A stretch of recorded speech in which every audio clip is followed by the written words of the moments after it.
heard that, and he had been thrown out of the unit just before I got there, that he had passed the phone to Puffy in a jail cell so that he could call an attorney. So, and you know, I'd love to speak to DerrickParker about it one day, but that was the rumor I heard, and I just saw there was a newspaper article the other day where he's talking about the incident, which he really had nothing to do other than show up the first night.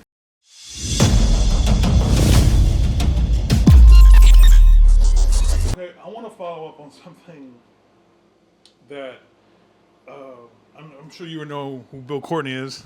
Yes, I know who he is. Yeah, I've had him on my platform. Been a gentleman to me on my platform. He's welcome. But he has his own podcast, and I know he did it his last or one of his latest episodes. He had two detectives on. Right.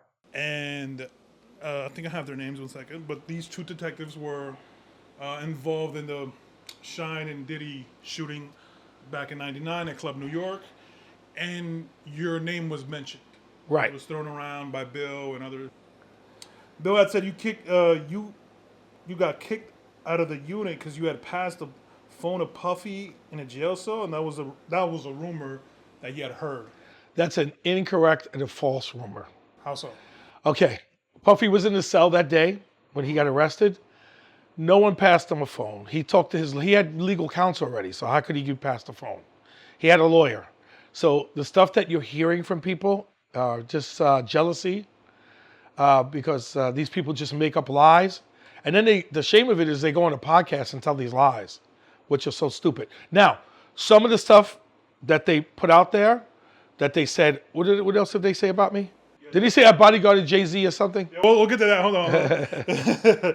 He also said you had nothing to do with the incident other than that you showed up at the first night. Okay.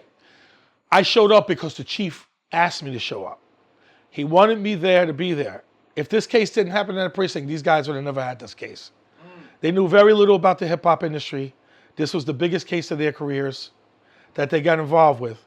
And, you know, like I said, when you go back to things like this with people, they tend to want to embellish and make up things and say things because, you know, I would never go and say something that's not true.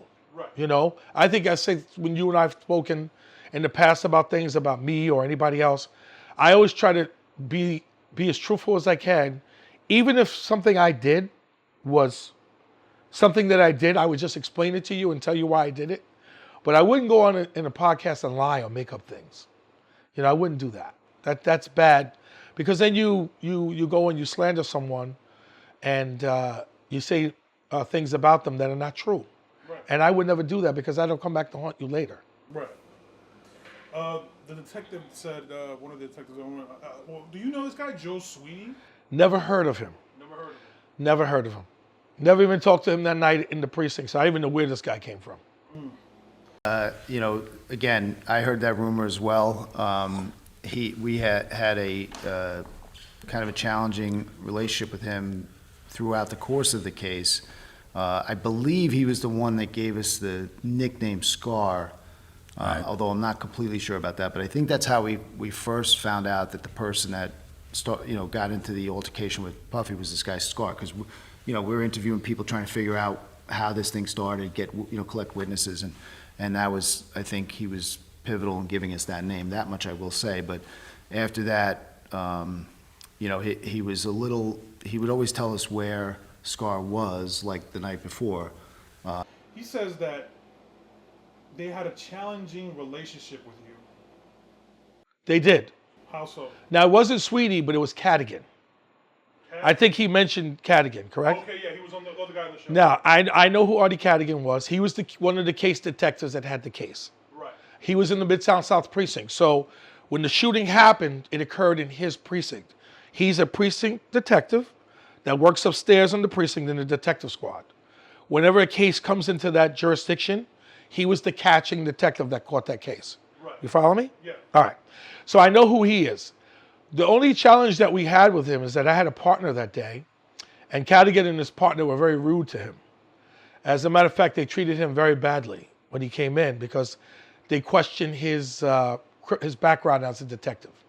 He had more of a narcotic background, and they were kind of like, They was kind of like stepping to him, asking him about his, his investigative experience. Was he black or white? Your partner? He was black.